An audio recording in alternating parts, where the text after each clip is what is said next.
Hey, it's 2024. Welcome. I'm going to change up how I introduced this show because I realized I introduced the show with the exact same cadence and the exact same intonation every single time. And I've set some goals for this show for 2024. Am I going to reveal them right now? Nope. Why? Because I haven't cleared them with anyone else. So that's cool.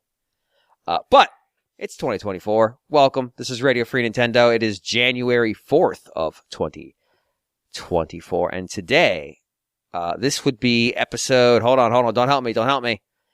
856. Yes. 856. So, we are here today with Mr. Guillaume. Hey, I'm here also. Hey, I'm glad to see you. And Mr. Greg Leahy. Ahoy, hoy, everyone. It is best to mix up the cadence every now and again. You don't want John jumping the snap count, do we? He would go offside so bad. But then he would just go like, well, I'm just going to get contact. Screw it. What is it? Unabated to the quarterback? Just, oh, God, here he goes. John's not here this week. He is having his late holiday travel. So I think he's back next week. But I don't say that with any confidence. Not because he didn't tell us, but because what he says has almost no, relation to the final outcome. So we're just you'll find out when we find out if John's here next week, but he's not here this week. So we were talking about potentially doing predictions, but we're not doing that this week because A, we didn't prep for it. B, John's not here and nobody gets away from this. We all suffer together. We will do them this year, probably not next week, probably the week after, but you'll get them in January, maybe the last week of January, but God damn it, you'll get them. All we have to do is filibuster until the Nintendo Direct in February, and then we can just not do them. That's why I have to get them out in January. Luigi's Mansion 2 will come out, which right now you're probably thinking, wow, that's a bold prediction because you forgot they've already announced that 4 months ago. So, new business. I don't have any new business. That's a lie. I have new business. I just don't want to talk about it. Why? Because it was horribly disappointing. And there's zero chance that anybody else plays this shit, so I'm not worried about it. Instead, I'm going to turn it over to Guillaume, who says he has lots of little things to talk about. Yeah, that's right. No, I just been playing a lot of things during the holidays, and I guess I have... I'm not going to go on and on about any of them, but I might say a few things about all of them. So, so finally, it was time to basically retire the Wii U, the sports, Wii Sports HD. Wii Sports Club. Sports Club, right. And so, because it's just too much trouble packing everything, bringing it to the parents, so instead, I have a Switch Sports Resort. I brought the Switch instead, and just have to deal with the cables for the stand and the stand, and that's basically it. It just kind of sucks that the Switch, the Joy-Con, are what they are, because they are not, ambidextrous. You can't use them for either hand. Thankfully, my dad is a lefty, but basically, I used the other left Joy-Con that I had, and I let the other people use the right-handed ones. But I used the left hand Joy-Con in my right hand. Not ideal, but I still beat my old score. I feel like maybe there was an update at some point to give a little something to people who don't play online. Because otherwise it doesn't make sense. I got a very cheesy looking bowling shirt for breaking the 200 points. But I'm pretty sure that did not also earn me my best score so far. So I must have broken 200 before then. I just they didn't have the shirt ready yet. So it's a late that game did come in very hot. Yeah. So now, so that's the one thing that I unlocked, it seems, playing locally. I feel like that's still not enough. I wish that game had more, better rewards for playing locally, but what are you going to do? Now at least I have a shirt to show for it, I suppose. Good job. Yeah. But Yeah, What games did y'all play? Pretty much just bowling. Karen, at some Okay. point, we were waiting for the others to show up, so we played a little bit of tennis, but we both forgot how to play tennis since the last time we played. At some point, we saw the tutorials. I'm sure that they explained that you had to press one button or another to do, like, to lob or to whatever the terms are. We didn't do anything like that. We just were, hitting the ball back and forth, and that was it. But yeah, I don't know, like that game, other than new shirts, maybe for some games, not a whole lot has changed, and yeah, I still prefer the Mii's over whatever those cool teens are. But it was pretty fun. I think, like, it's the new it's gonna be the new norm in the future, playing Switch Sports Resort. Other than that, I was looking Jackbox. They're about to release the 10th Jackbox Party Pack. That's a lot of party packs, and I don't know if I have enough parties to warrant buying that many packs. Have they just been doing one every year? Basically, that's been the rhythm, yeah. And I don't know why they seem to release them after the holidays, or at least I think this one is releasing after the holidays. It makes no sense to me. But yeah, that feels like you want to have this for the holiday party starting early December. Yeah, maybe maybe they ran into some troubles. So this is 10. Yeah, it came out October 2nd. Oh, okay. Maybe it's good. I don't know what I was looking at then. I was looking at Deku deals. Maybe there's like some sort of a bundle that's coming out after the holidays. Oh, okay. Who that knows? Could be it. But yeah, so I did not get it. I still have 1 through 3. And I they've been on sale. I don't think, like, they're still pretty expensive when they're on sale. They might be cheaper on something like the PC versions if you get like a humble bundle or something. But on the Switch, like, I was looking at 20 Canadian for, a single pack, and I was like, I think I have enough of just like Drawful and Fibbage. I think that's all I need really for any kind of situation. So, I played a lot of Drawful with my sister-in-law and, with Karen, and it's still funny, it's still good. So I think I'm good. No more Jackbox. Maybe if there's like a deep discount of 5, I'll want to split the room, just because that Rud Serling cat wannabe, that cat Rud Serling wannabe, I don't know, is pretty funny, and I find that game pretty good.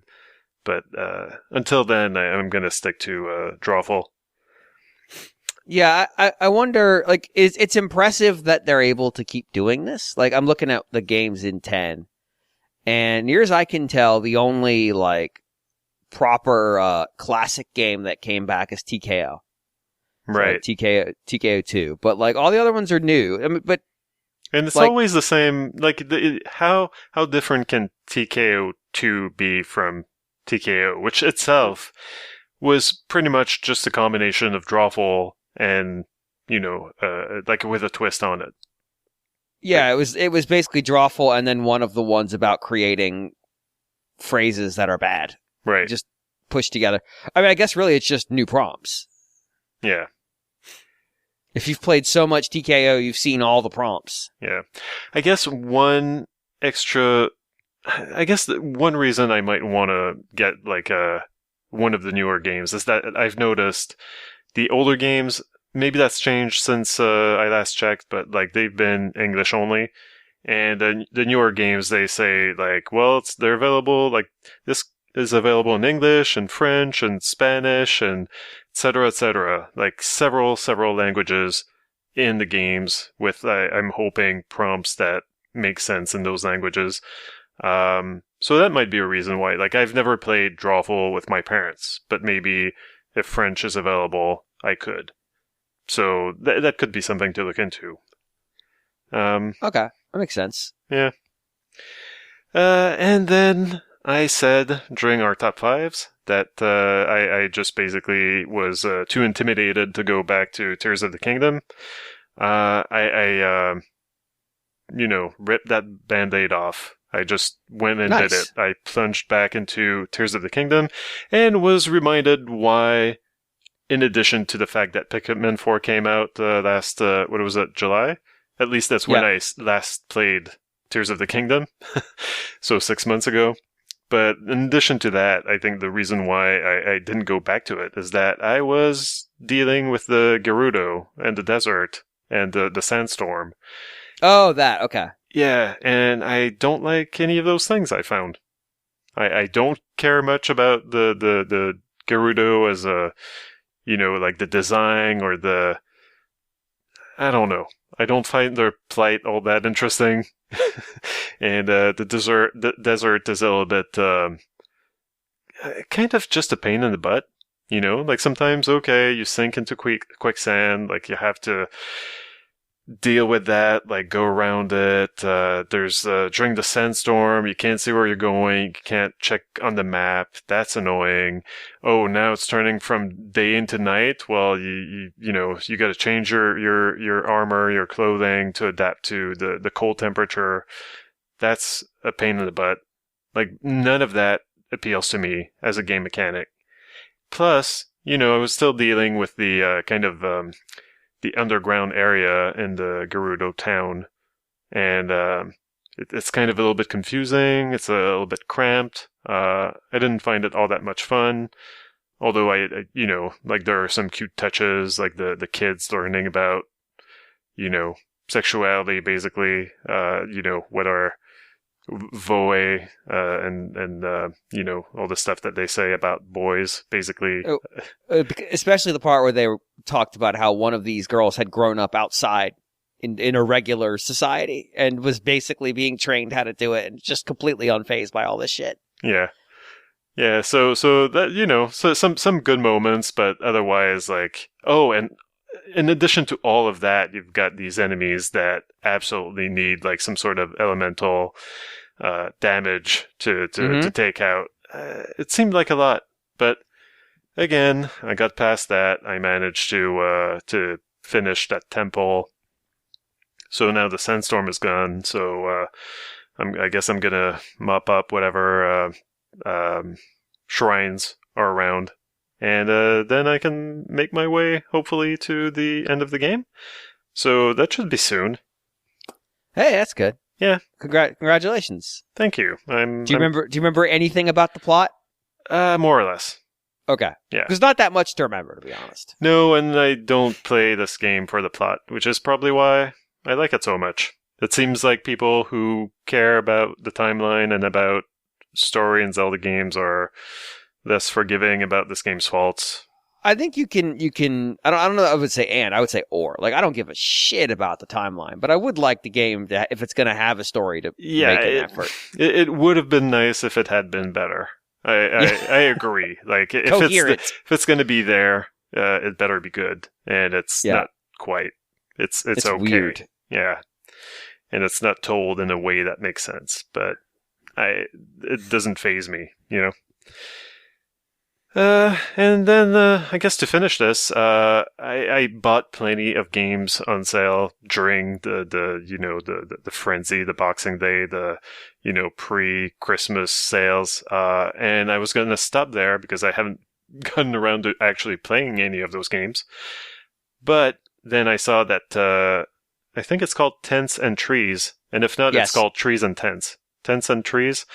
So that's a game that Neil of Nintendo World Report spoke highly of. I think it might have been one of his top games of the year, and it is very it is of interest to anyone who likes Picross, and probably to some people who don't like Picross but wish they liked Picross.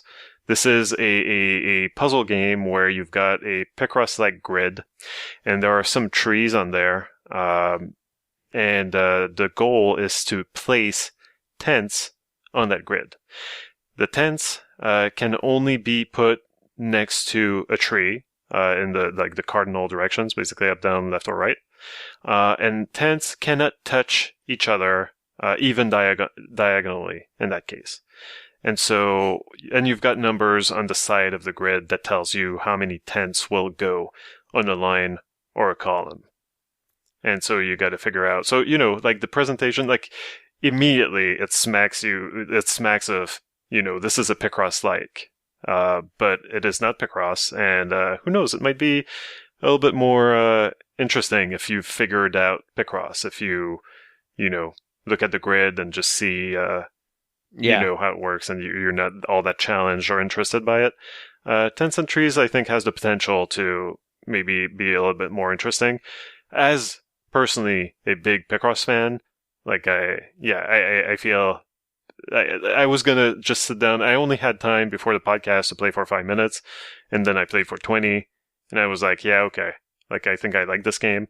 And also, because Karen and I just came off playing Mario Kart 8, her controller was still on, and I was like, why is this cell on this grid highlighted in red? Oh, it's because it's 2-player. It's co-op. And so she grabbed her controller, and we started playing co-op Tents and Trees, and that was a lot of fun. So, I'm sure I'll talk about it more in, probably next week. Cool. Yeah, and other than that, I guess, briefly, Mario Kart 8, still a lot of fun. Apparently the most stressful game ever made. Yeah, no. I mean, if you ever don't... made. If you don't, they've checked all of them. This is the They most... obviously didn't ever play League. Like... where you can have some Icelandic dude call you all kinds of slurs in Icelandic. No, not even close. Not even close. I mean, like, science determined that Mario Kart 8, or Mario Kart in general, the most stressful game ever. Bad science. I don't even understand that. Like, it's not even the most stressful Mario Kart. I know. It's just, chasing headlines and shit. But Mario Kart 8 still fun. I'm still in the process of getting 3 stars for all the difficulties. So now we're doing it. We're getting the stars on mirror mode. And in the process, I'm also like using my Mii to race, and I'm trying all the costumes that they added in the last update. And there are a lot of them. And it's always, it's a lot of fun, actually, to discover, like, okay, what's the next stupid looking costume? And then you see that it's shaped like the fortress in Super Mario 1, basically. And a little flagpole pops out when you do something. And it's extremely cute, it's extremely, like, the details that go into those costumes. It's kind of impressive. So I've been having fun with that. But, so that's been basically my holiday gaming. Cool. It sounds like you had a good holiday. Yeah, for the most part. Good. Yeah. Greg, what have you been up to? Yeah, not a great deal to recount here, I don't think. I was hoping to have played the demo for the Another Code recollection, however they're emphasising the syllables there.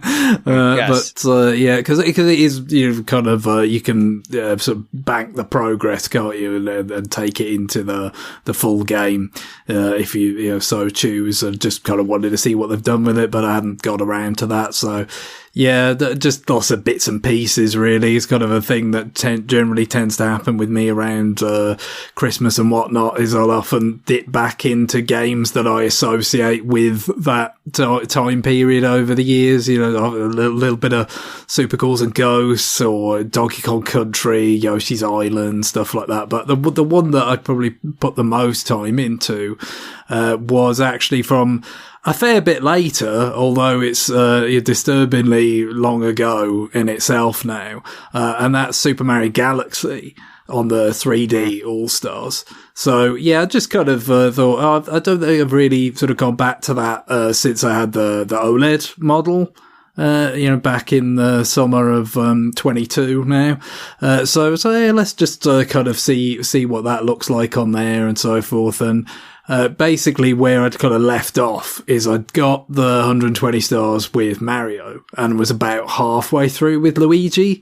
So, kind of got to the point of being able to go to the last boss and do that and whatever. So it's kind of like the cleanup phase. with all the extra stuff, really. Those stars that I had left with Luigi, who, did play a little bit differently, for those who don't remember. Like, you had to go all the way through the 120 stars in the original Super Mario Galaxy to unlock Luigi as then like a sort of second playthrough, just with the slightly different handling, but pretty much consistent with, what he was like in all the way back in the Lost Levels, Super Mario Bros. 2 for Japan, where he's more slippery, but his jump goes higher. Like that's pretty much it.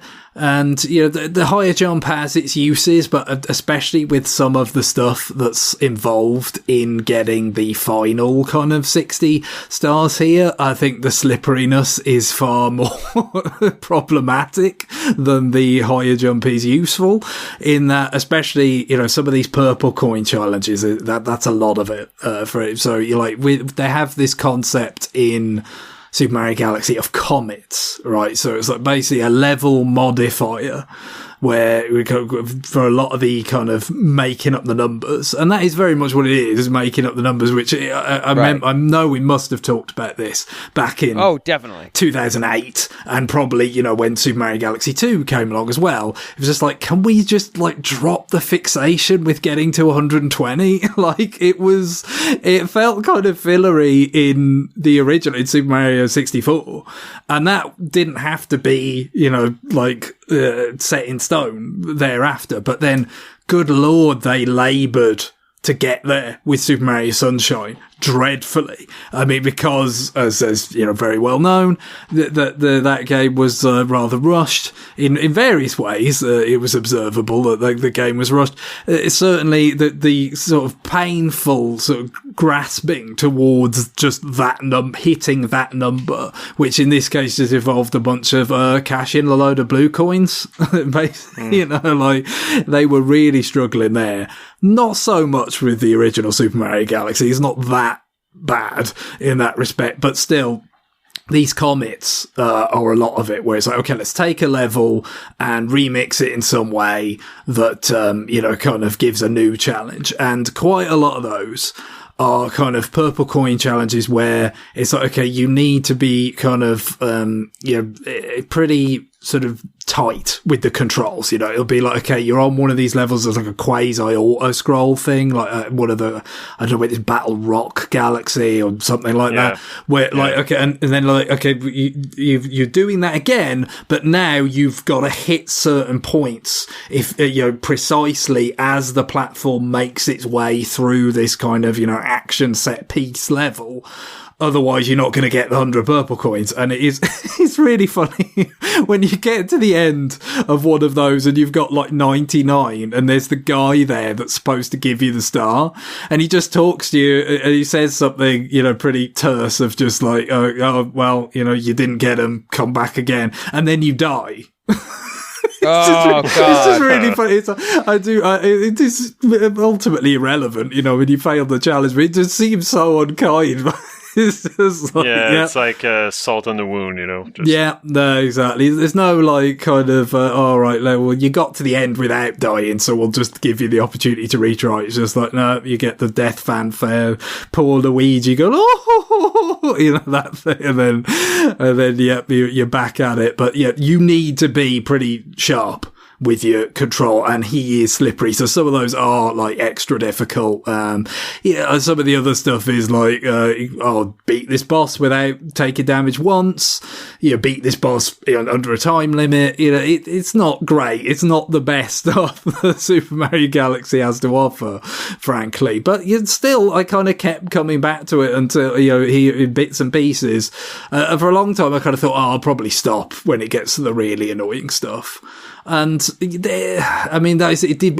brought back memories of like being somewhat annoyed at some of those challenges back in the end of '07, early '08, exactly when I would have polished those off. But also, I don't know, any of them got really, really annoying in the same way that, say for instance, like even Super Mario 64, getting 100 coins in TikTok clock or something like that. It rarely is it to that level, because most of the sort of things where they introduce the purple coins, it tends to be first of all, like Super Mario Galaxy is much more about smaller spaces, kind of linear challenges, and then they're kind of remixing it with these comets. But even then, they'll usually take a section of a world, a galaxy, and just say, okay, let's put 100 coins in that. Or, like I said, put it on this auto-scrolling bit, and you just have to make sure you're in the right spots at the right time. It doesn't generally tend to be okay, here's a level, let's just scatter them all over the place and you go and find them. But there are a couple of those,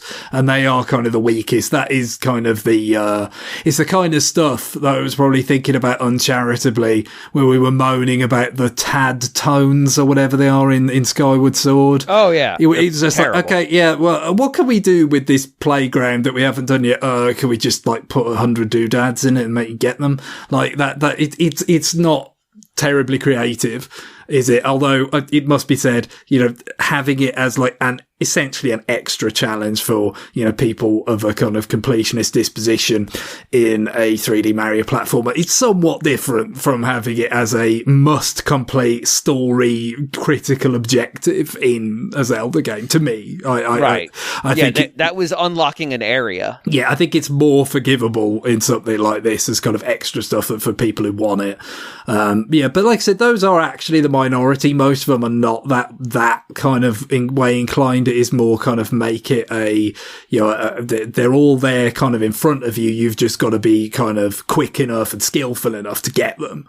Some of them, in fact, involve like, well, you don't have to get all the purple coins. It's just like you've got to get 100 in this like kind of area within the time limit, so you don't even have to worry about, okay, I've got to get absolutely every single one. It's just like there's one that uses the kind of point of control, like, what do they call them? Like those sling stars or something, whatever it is, where, you press the pointer and it kind of drags Mario around that point and stuff. So, like, again, it's just a whole bunch of coins and you just got to get 100 in the time limit. And it's, it's pretty difficult, but it's not like crazy or anything.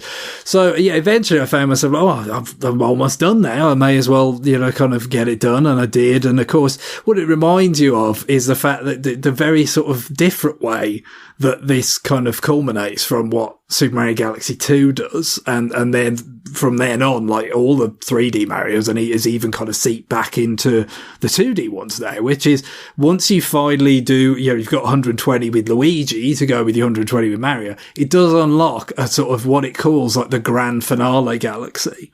But all it is the start of the game. You just have that environment from the very start before Bowser shows up and everything goes crazy. And you just have like 100 coins, purple coins in a straight line, essentially up to Peach's castle. And it's just like a way of saying, you did it. There you go. And it would generate a picture for your Wii message board that, you could use to, kind of brag, I guess. And it's like, you could do it with Mario and he gets a picture with Peach, and you could do it with Luigi who gets a picture with Rosalina and the Toad Brigade. So there's like cute little pictures and that's it. There is no big challenge at the end of it, but that's where Galaxy 2 went, no, maybe it should be. And because it went from like Grand Finale Galaxy to the Grand Master Galaxy. That's what I believe the one in Mario Galaxy 2 was called. But instead of just being this nice little, oh, well done you can essentially go back to that cute little opening area and just have a little, be celebrated for your accomplishment. Instead, it was like a really, really difficult gauntlet, as I recall, that again, it's kind of set the template for the one in 3D Land, the one in 3D World, the one in Odyssey, and even like what we've talked about with Super Mario Brothers Wonder now, basically kind of go back to that, doesn't it? Yeah. So now you've got me wanting to go play Galaxy, which is bad because I own it. And it's like, well, like there is part of me that wants to go, because I haven't played it since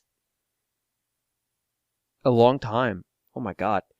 But I have this recollection of, I think it was you sending us via the Wii's Messenger channel the image that you get for completing all the stars. And then I think it was John claiming that he had also done it because he realized he could just copy the image from your message. I think it was probably the Galaxy 2 one, which, if I remember correctly, is way less nice than those cute little pictures that I just described. It's just like a wallpaper pattern or something. I could be wrong. This is ages and ages ago, and I've never really been back to Galaxy 2 for any considerable length of time. I've just played it to absolute exhaustion in the summer of 2010 and haven't really touched it since. So it continues to be something I would like to go back to that and kind of see, how I feel about it now, because it does feel like, a lot of the things that both Galaxy games were doing were most fully realised in the 3D Land and 3D World games in some ways. Yeah. Just like, oh no, this is really like traditional Mario, but in 3D, and it's great. And, they did it. And it's kind of, interesting going back to, the Galaxy game, the first game at least,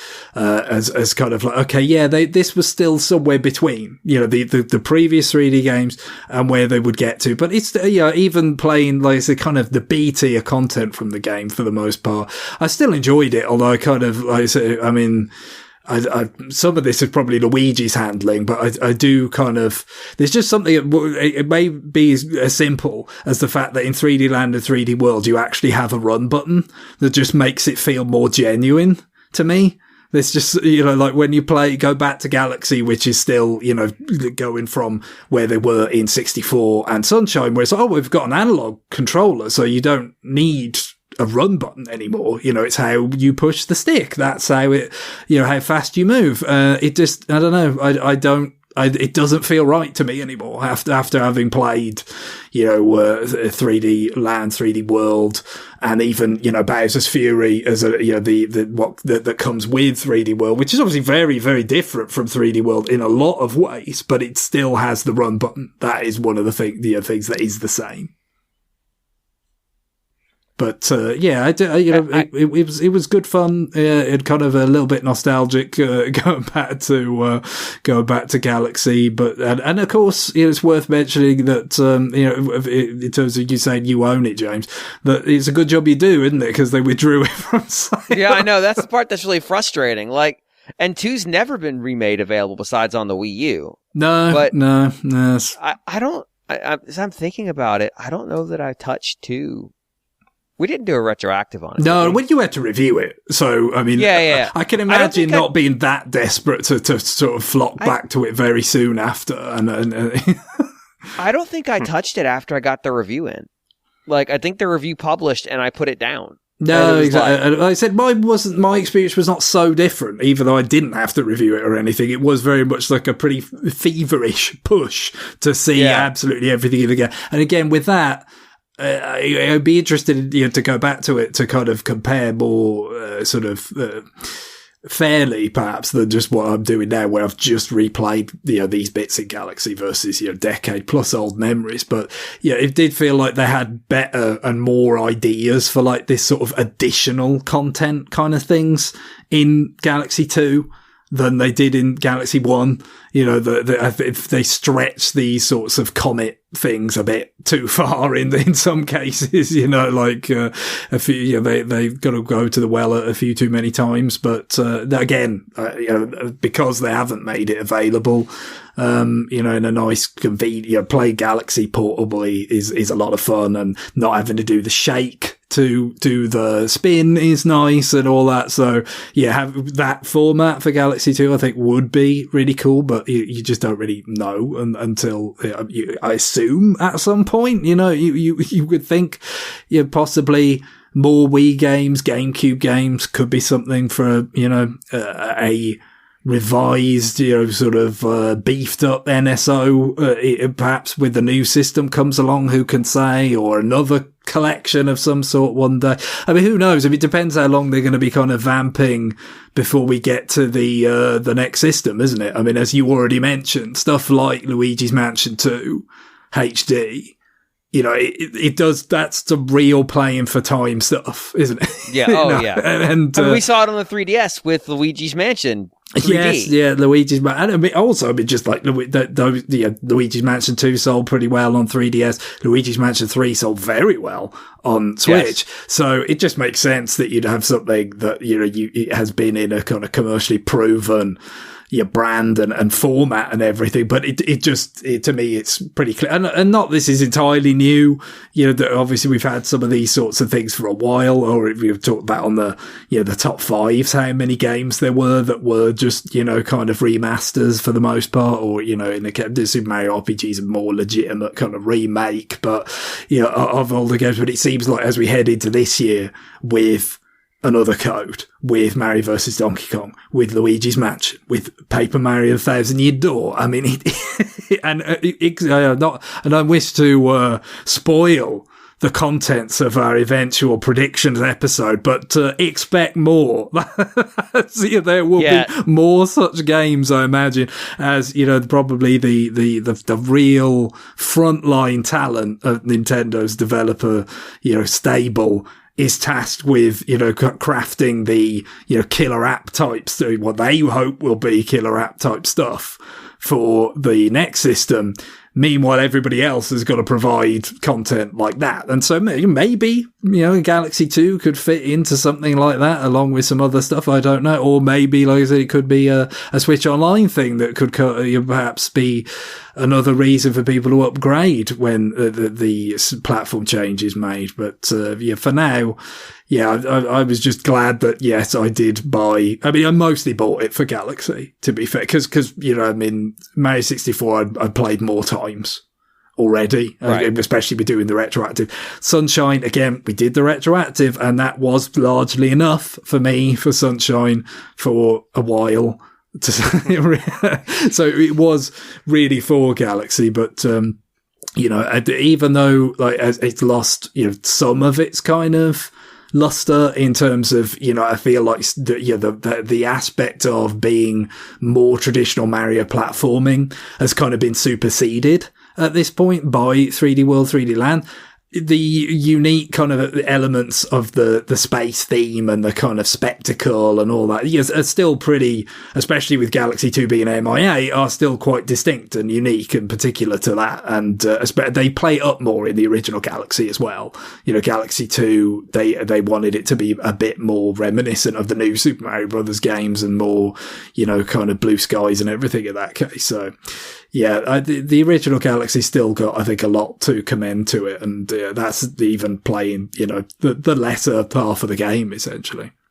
And it had, I mean, the only real downside, of course, is that it tried to include a story, which, you know, must be excised at all costs. And the thing is, it did it in such a take it or leave it way. Oh, yeah. Such a non-intrusive way. And you're really quite nicely done. But no, and then Galaxy 2, as I recall, is almost like the sort of, I've mentioned this before, it's like sort of the Evil Dead 2 approach, where it kind of like recaps the other game or like replaces it in a way. It's like an alternate version, but that's also sort of a sequel. It's really weird. I can't decide whether it's like taking anything into account from the first game at all, or whether it's just, you know, not to spoil Mario Galaxy's very memorable ending, but there is a sort of question of like a cycle beginning again at the end of it. So maybe that's the excuse. It's just like, oh, well, everything kind of reset after the first one. So we could get away with this. I don't. But the second one is the one that gave a Super Mario face ship, right? Yeah, it was a streamlining thing, and I mean, I have to say, especially with this comet stuff of like, okay, I'm cleaning up the stars. I got to check, which levels have got the comet on now, and which one's going to go to. Now I've got to go to the engine room instead of the bedroom, or this go around the hub. It's kind of it's a cute thing. The hub, the Comet Observatory. It's it's a nod to, you know, the castle and the Delfino Plaza of the past games. Although it's a bit like simpler and more kind of straightforward than those were, but it's still a bit of a chore when you get into that phase of the game. So I do remember being kind of like, no, I'm fine with the phase ship concept of just like, let's just pick a level and go, rather than having to go through this kind of world building exercise of, oh no, you can't simply go to the level. What you got to make sure you go to the right sort of portal before you can pick the challenge you want to do. Yeah, it felt welcome at the time. Yeah, I liked the expediency of getting in and out of stages versus like in Mario 64 it was fine because it was novel and it was new. In Sunshine it was a pain in the ass because some of the stages weren't even like it's just here. Some of them you had to do dumb shit like look at the sun, which is not a thing you should do, by the way. Don't do that. It's interesting. That's imitatable. I mean, the ratings board should have been on them for that straight away. I mean, I know you can get the sunglasses from that guy at some point in Sunshine. You know, you talk to him and he puts that filter over the screen.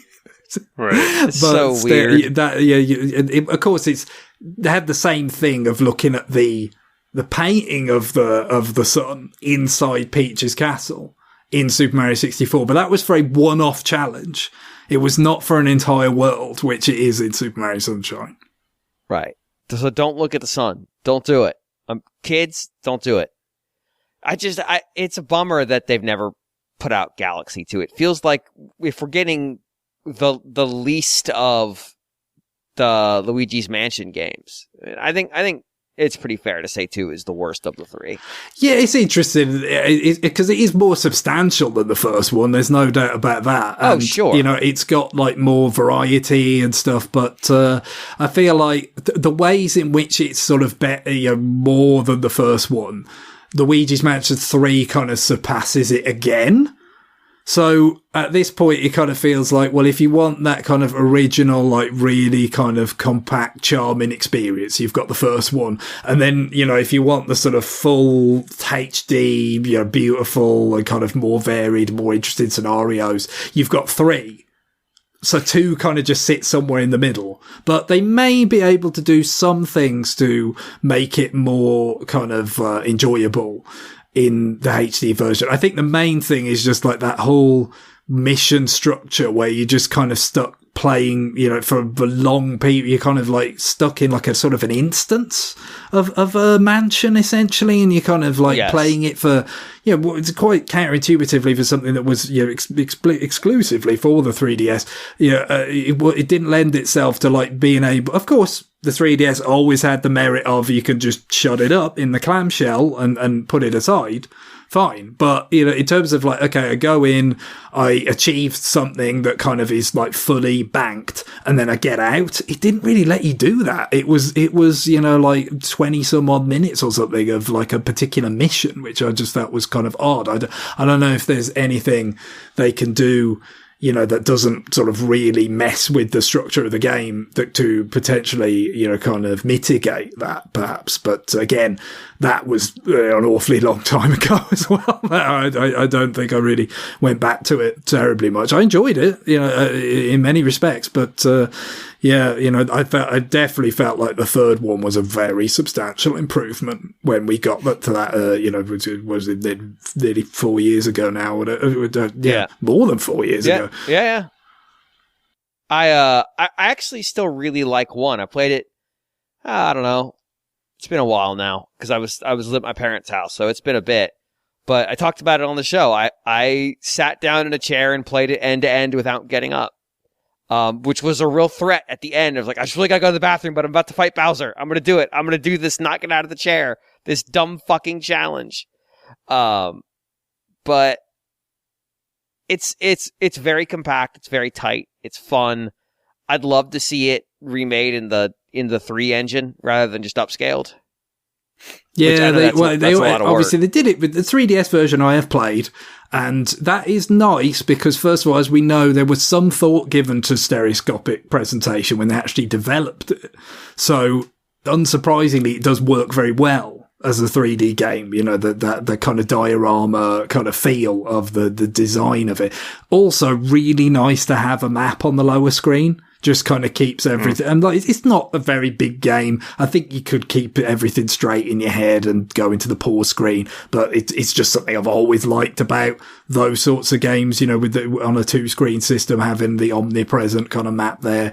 And also they did clean some things up. Luigi's Mansion was graphically quite impressive, as a GameCube launch title. That was a lot of its, raison d'etre, as a product. To show off like text or fabric effects and lighting effects. Exactly, yeah. So it was not an easy thing for the 3DS to compete with it, and in some ways it's less. Like, I think some of the particle effects are dialed back, because they were more problematic on 3DS. But equally, because it was rushed for launch, inevitably, there are things like texture work and certain polygonal models and stuff that were a bit, off model or a bit kind of rough that were improved in the 3DS version. So it's kind of mixed. It's a bit ambiguous about what you think is better in that case, but it certainly was quite an enjoyable experience in that case. But that probably lessens the likelihood of that getting like something where you would upgrade the presentation up to the very beautifully done level of the third game. But it would kind of theoretically it would be nice, but we're probably some years away from that. I would have maybe when they're vamping for Switch 3. Yeah, there we go. It would be nice to have all of them on one system. Like, we have all the Xenoblades on one system. That seems like a much heavier ask. We've got all the Pikmin on one system. We don't have all the Xenoblades on one system. Oh, that's even I've started to forget. They've almost memory hold it. No, they got so close. Greg. You pulled it back out. Keep the fire burning, isn't it? No. I did actually a bit ago buy the Xenoblade X soundtrack, the CD album from Japan, just to have, because I had it digitally. So yes. I was kind of, I want something physical of that game, to have in my collection, as it were. And so I went with the CD soundtrack instead. So I haven't actually listened to it that much yet, but I imagine I will at some point. I have this this deep concern that the reason that game isn't coming out is because of the rights to its music. Because Sawano is weird, and his music is weird, and it's possible that there's like weird shit like that keeping the game from like. Do you think of this totally speculative, obviously? So yeah. But I mean, is it possible in such a scenario that they would do a rescore for a re-release?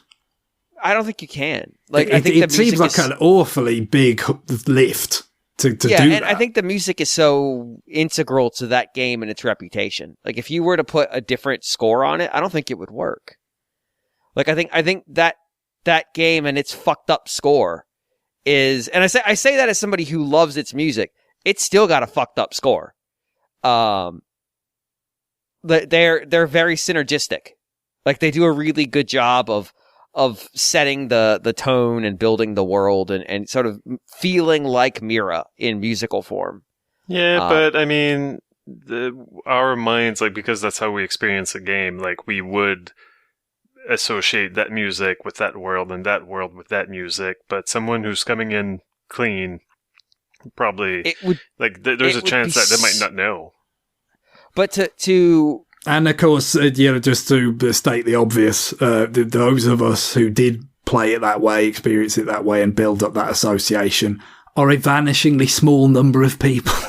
Oh, that's true. I mean, there are scenes in like cutscenes and stuff that are set to the music. Oh yeah, no, I mean, it's absolutely true. But still, I mean, I imagine it could be done. It's just it would be a great deal of work. I think it would be very difficult to necessarily to match how well they did before.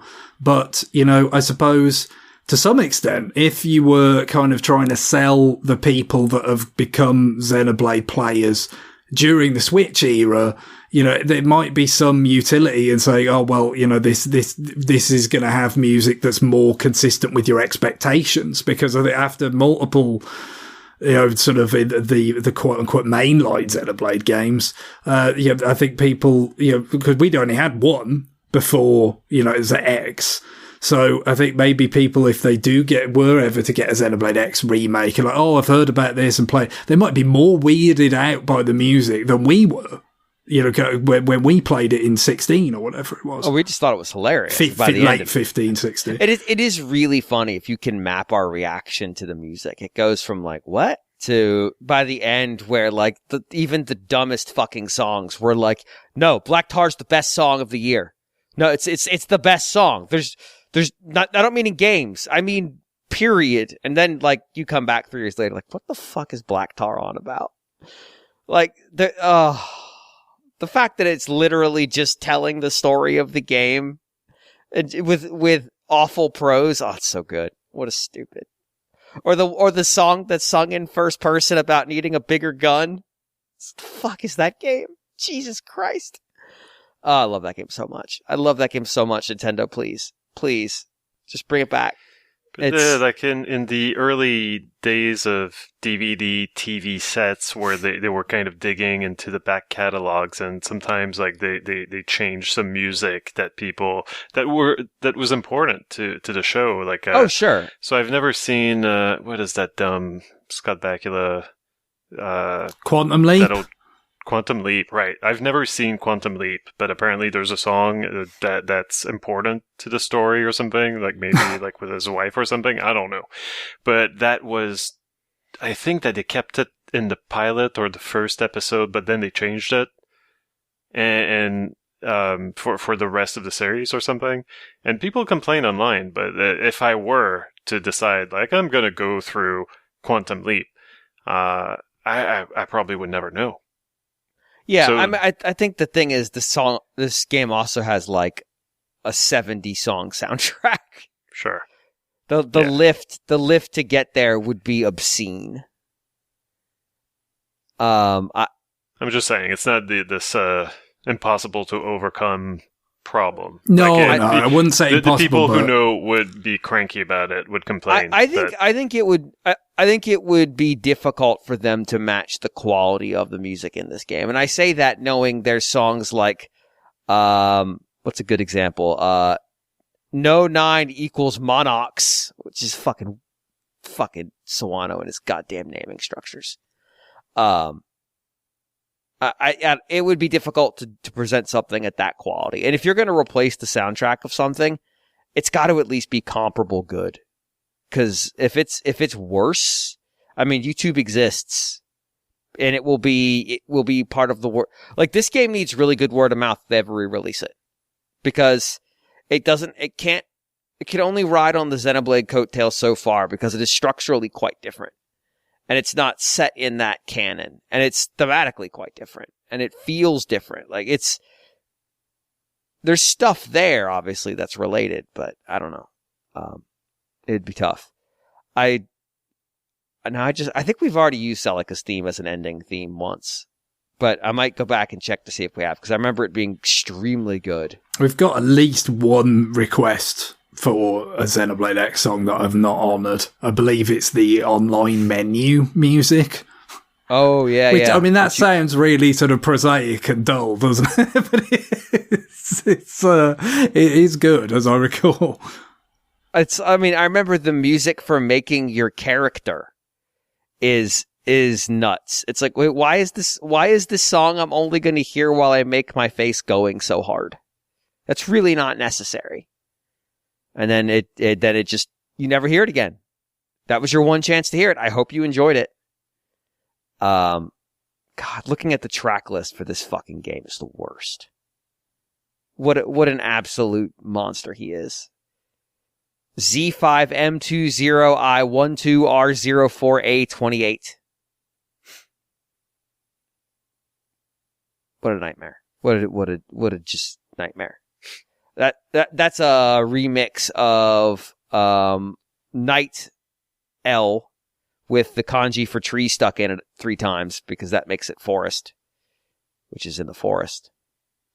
Because this fucking asshole. What a pretentious asshole. All right. Yeah. None of us played Xenoblade X. Although Xenoblade X is you said, playing that game because it was like going back to a Christmas game. That was a Christmas game for myself and John. No, it's true. There's some of kind of what comes to mind, but like I said, that would just be booting up the Wii U in this case, which I've done from time to time, especially the Wind Waker retroactive and whatnot. But I've not been back to Xenoblade X again, probably since a few months after launch, something like that. Well, I keep saying I want to, but I have this dark fear that I'll start it, and then they're like, "Hey, it's finally time," and I'm son of a bitch, and we put the new ending in. You fucking assholes! All right, fine, I'll start over. Just a reminder that game doesn't have an ending. It's got a cliffhanger. It's got double cliffhangers. Fuck that game. All right, I think that's it for new business. Unless you've got anything else, Greg. No, I think that'll settle it for me. All right, we'll go ahead and take a break here. When we come back, we're going to do a little bit of your listener mail. So stay tuned.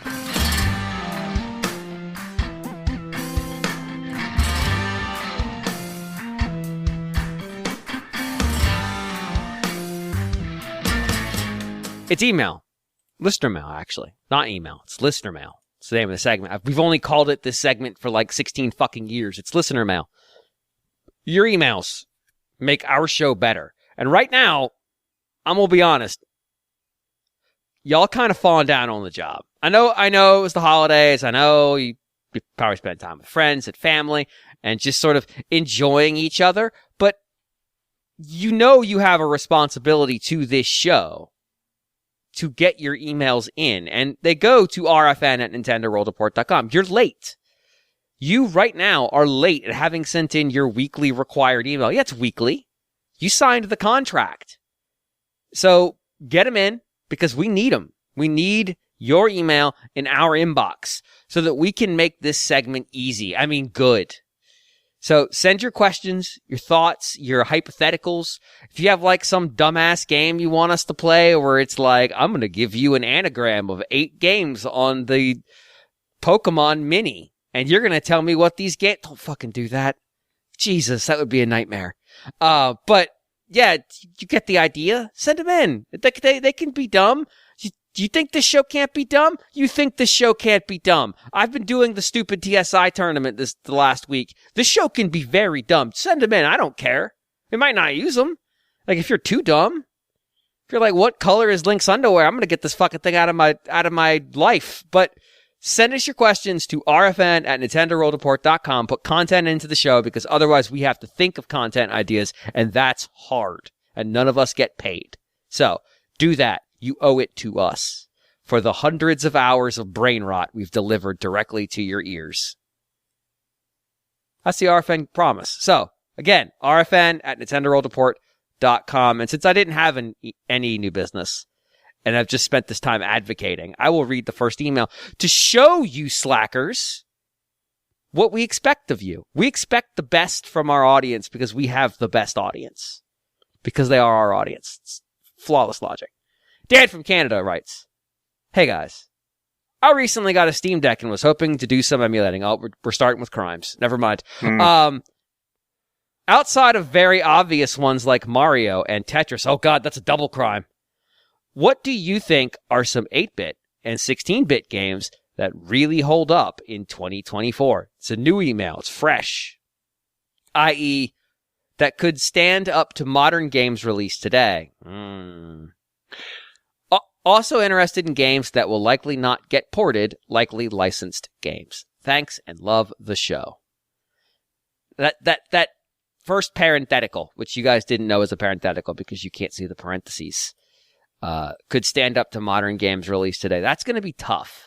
Yeah. I mean, ultimately. Yeah, especially since, like, unless we actually have revisited them recently, I find that it's pretty unreliable whether I can tell or not if the games stand up today. You know, right. Like if I haven't played them in a while, I might say, oh yeah, like this totally holds up. And then I have a miserable time actually going back to it. And that's happened. Like, it doesn't have to be like, oh yeah, I played this like in the late 80s and now I replayed it today and it sucks. It's more like, yeah, I played this during the Wii Virtual Console days. And then I try to go back to it, and I'm like, yeah, this is not doing it for me anymore at all. Yeah, like, so I came into this when we talked about this email going like, I'm going to recommend Lufia 2. And then as you're talking, I'm like, I'm not sure if Lufia 2 is good. Well, I'm pretty sure it is, but yeah, like it's got a few things going for it that might interest people who, I mean, like today's gamer, you know, like didn't it have visible enemies mostly in dungeons?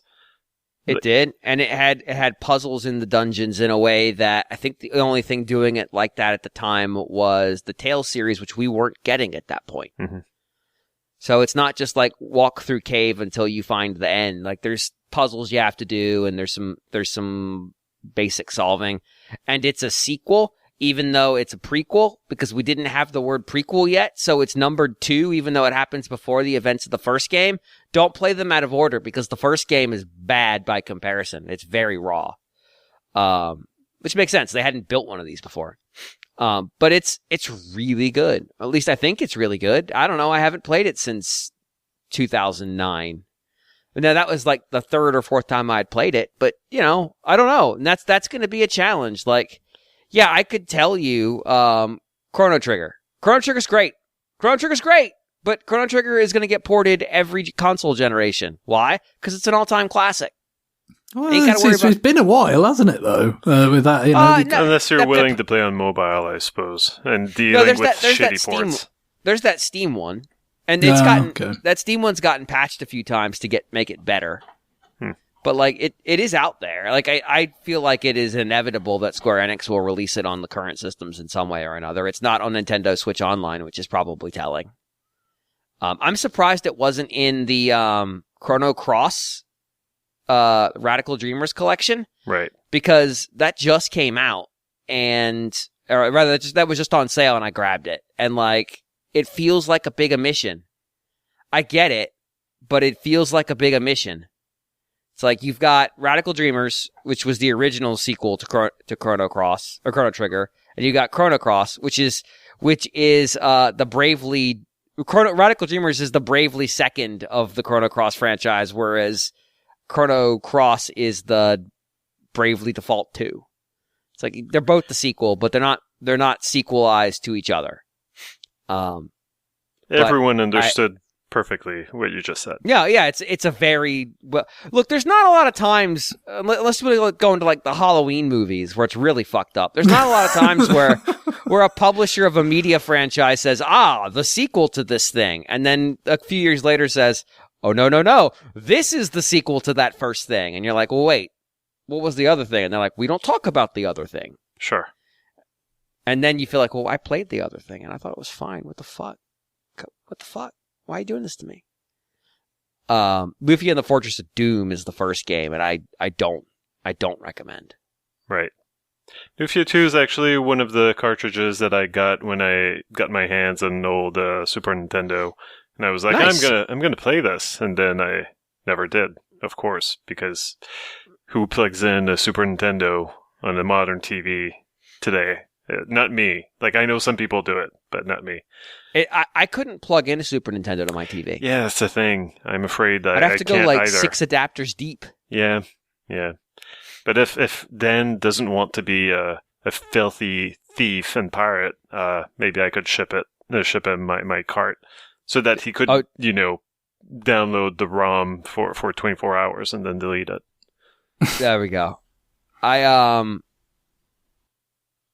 just kind of go through like games I played in like 2008 when I was going through a bunch of games that I had either heard of or had played, and like weird shit that's not made its way out. Like there's lots of licensed stuff, obviously, but is Seventh Saga good? Seventh Saga's weird. Is it good? I don't know. Is that the weird one by Enix where you've just got this one dude on a Mode 7 map? Or am I... Well, you get 7 dudes on a Mode 7 map. Yeah, but you're controlling the solo character. I just remember that at least for most of the beginning of the game, you don't get any party members. I want to say it's like you play the game as 7 individuals separately. Yeah. So I Okay. feel like that game's I feel like that game's bad. Yeah, I wouldn't recommend it. I've just Googled it.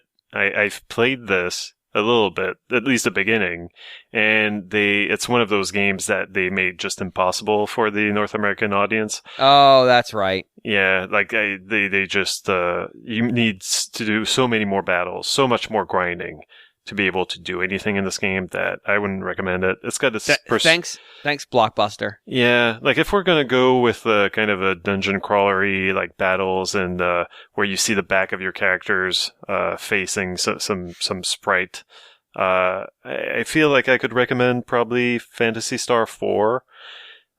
Because it is one of those games that I played recently-ish on the virtual console, and in the Wii days, and it made a really big impression on me. I was like, oh, this is one of my new favorite old RPGs, and it's got lots of cool, anime cutscenes, a lot of anime bullshit. It does have references to the previous games, but I just jumped directly to it, and I didn't feel like I was missing all that much, ultimately, because this game, the 4th one, is the best one of the bunch. It's the most modern one, for sure. And yeah, like it's still playable. Of course, instead of pirating it, I guess I could tell you, go get one of the many, many, many Sega collections out there. I'm not sure if they offer a better experience in an emulator, though. I'm pretty sure they do have like save states and stuff, but I don't know if they've got rewind or anything like that. I don't know. It's been a while. And the Switch version has a slight lag, and I think that the PC version might be the same, like the latest collection. So yeah, Perfect. Maybe like buy the collection and then just pirate and then just pirate the shit out of it because you'll have a better experience. Exactly. Yeah. Is Breath of Fire dead? Did they kill it after? We had Dragon's it's not Quarter. so dead that it's not on the NES Online, actually. Oh, okay, yeah, because Breath of Fire 2 is very good. Okay. Breath of Fire 1. Breath of Fire 2 is a sequel to Breath of Fire 1 from a story standpoint. You play as a character you meet in that. I don't remember. I don't remember. But it like Lufia is a situation where they were just learning how to make these games at that time. So there's definitely like, hey, the first one, you can skip it. The second one is pretty good. But yeah, I didn't realize it was already on the NSO, at which point, like, well then, fuck it. I'm literally sitting here looking at a list of games that at one point I dumped out into a text file of like, here are all the games I played at some point. And I'm realizing now that that's not useful because just knowing that I played Clay Fighter Tournament Edition doesn't do me any good because I don't remember anything about it except how fucking miserable it looks. Well, the first thing that's coming to mind for me with this is, funnily enough, not a game that I've actually played. And it's not licensed either. But it is a game that doesn't ever seem like it will get reissued in its original form because you get sort of plenty of derivatives of it that that I have played, but they never do put the original out, and that's the NES Bionic Commando, which I think is widely regarded as one of the better NES games, one of the real sort of classics of the platform that just doesn't come back because presumably the fascist imagery, the whole, because I mean the subtitle for the Japanese, it's got challenges. The subtitle for the Japanese version is literally like the resurrection of Hitler, I think. So, it's pretty, upfront with that stuff. And yeah, we need you to localize this game. What's it called? The Resurrection of Hitler. I quit. I'm out. So, yeah, that is something, if you want to play it in its original form, that, seemingly was very good. I played the black and white Game Boy game. I played the Rearmed, game on PS3 and stuff. Also there was the Game Boy Color version was on Virtual Console for 3DS and stuff. But, original version seems like emulation is virtually your only recourse with that. And it certainly is a very celebrated game. In that regard, so I think that's well worth considering. Is Crystalis on NES Classic? games? It is, and it was also in what's the company? SNK collection, as well as I knew it was in the SNK collection. Yeah, because we did the retroactive, and we was like had the choice of like which way did you want to play it, basically. Oh, that's right. Yeah, I do really like that game. Yeah, it's neat. It takes unique ideas on the Zelda franchise. If you've not played it, give it a shot.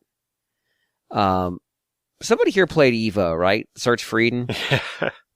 I rented it when I was a teenager, and I was playing with a friend, and we got stuck once we evolved to land. Basically, we didn't have enough evolution points or whatever it was to give ourselves legs, and we couldn't progress any further.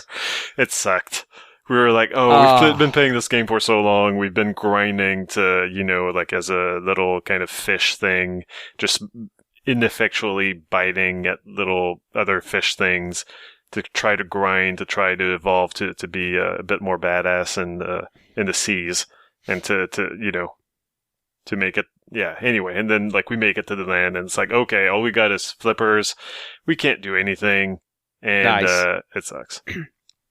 Yeah, I almost feel like there's a lot of stuff that, we could go give you a bunch of all-time classics, but those games are probably available. But that's a good one to check out. Yeah, Evo, but like weird shit that is never going to come back is more interesting to me. Well, I would another one that if I'm thinking of licensed games that I have played, right, and there's a number of those that, again, especially because they haven't been re-released, it's like, well, I played them ages ago, and how confident were you in their how high of an opinion you had at the time, even, let alone how confident are you that opinion holds up? It'd be kind of intriguing to play something like Goonies 2 again, which was a Konami game that's got, quite a lot in common with the Metroid sort of format, but you've got these weird, almost point and click adventure, kind of screens that you go into, to find things and stuff. So my memories of that are very vague, and it seemed very kind of opaque and inscrutable when I was a child, So I don't know whether I would say its quality is assured, but it would be an interesting thing to revisit. But about the highest confidence level I can have in a licensed game, and this is not literally a sort of game from the 8 and 16-bit era, but it is in that sort of general design kind of space, is Astro Boy: The Omega Factor, I think it was called, for GBA's Treasures Astro Boy game base. And again, Astro Boy almost certainly never coming back with that license attached to it, but it was Treasure doing a kind of hybrid brawler shooter thing with Astro Boy, and the graphics were really nicely done for GBA sprite art, and it had the usual kind of Treasure emphases on kind of boss battles and action and loads of stuff on screen, and so I mean, again, I have not played that in ages. It's the kind of thing, if I had something like, John's talked about, like the Analog Pocket, that'd probably be a lot of the reason for me to buy it, is to play things like that. I don't have a big GBA collection of carts, and some of them are ones that, quite a lot of them are ones that are available on collections, and the expansion pack now that GBA games have been, added into that, although, at a very modest pace, it must be restated. But Astro Boy, it's been a while, so maybe it doesn't hold up as well as I would necessarily think immediately, but I think it's got about as good a chance as anything I could name, from because at least I was an adult when I played if nothing else. And also it was just very good, a very well reviewed, very well thought of game. So I've got a bit of a pivot here, just to like, hey, here's what you're not expecting. Some of these games have come out in the past, but I haven't seen a lot of them lately. And it's for a system you're probably not thinking of, the PC Engine / TurboGrafx. Because there's a lot of really interesting stuff that came in. If you ask, is that an 8-bit system or a 16-bit? It's both! Congratulations! Do you like addition? It's a 16-bit system. Do you actually understand what bits mean? Stop asking questions. There's a few here that are some of which we've done in retroactives. There's Rondo. Rondo of Blood is my favorite Castlevania game. Yeah, mine too. It's a very, very strong contender for the best Castlevania game, probably across the both kinds. But certainly, if you're thinking about classic Castlevania, it's got one of the strongest claims. I mean, I'm sure you could argue for Castlevania 3 in some ways, but and I like Castlevania 3 a lot, but it does have like a few bits that are just stinkers, like that falling block. Oh, God. Speaking of emulation, right? I've never really done that much emulating in my life, right? But one of the very first things I ever did with emulation was look at Castlevania 3, because it was a case of like, had Castlevania for NES, absolutely loved it. Hugely formative experience, me playing that game as a very small child, about 4 years old, playing that game, right? But then our NES broke down, we made the jump to Super Famicom and Castlevania 4 and all that, and never played Castlevania 3. So, then we fast forward to the end of the 90s and emulations here, and it's like, that's one of the first things, like, oh, I could like actually see what Castlevania 3 is like. And I think the experience of trying to play that falling block level with a fucking keyboard put me off emulating games for the rest of my life.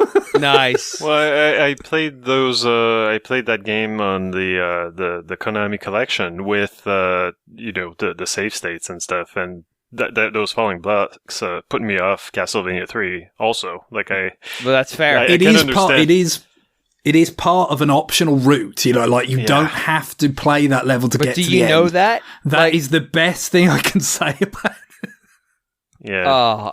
So just to wrap up PC Engine stuff, Ease Book 1 and 2, have a guide handy because there's some weird shit in that game, but I really enjoyed it when we did the retroactive. I went back and played it a while ago, and I enjoyed it.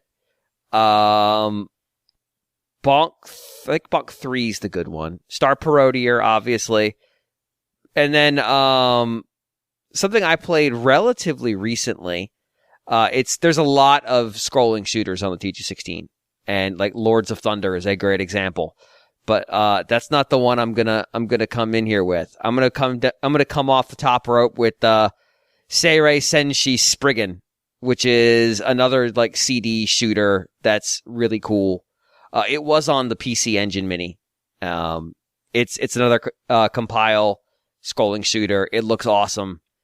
And then Newtopia 2 is probably the other one I would say to look at, and obviously Gate of Thunder if you need more music. But there's Newtopia 2, like, does that hold up? I mean, I think it does. So it holds up as a it's obviously inspired by Link to the Past. Actually, no, it might not be because the timing might not work out. But it's definitely Zelda inspired. Yeah. But it is doing its own thing. So there's some value in just seeing what it's doing differently. Like what they did to differentiate themselves, and on less powerful hardware. I guess I could throw in Air Zonk too, since we're here. Like, fuck it. Here, take Air Zonk. Congratulations. Well, on the shooter front, this is not something it's not for PC Engine. It's for Super Famicom, but there was a license kind of attached to it in Japan anyway, which seems to kind of stop it from coming back.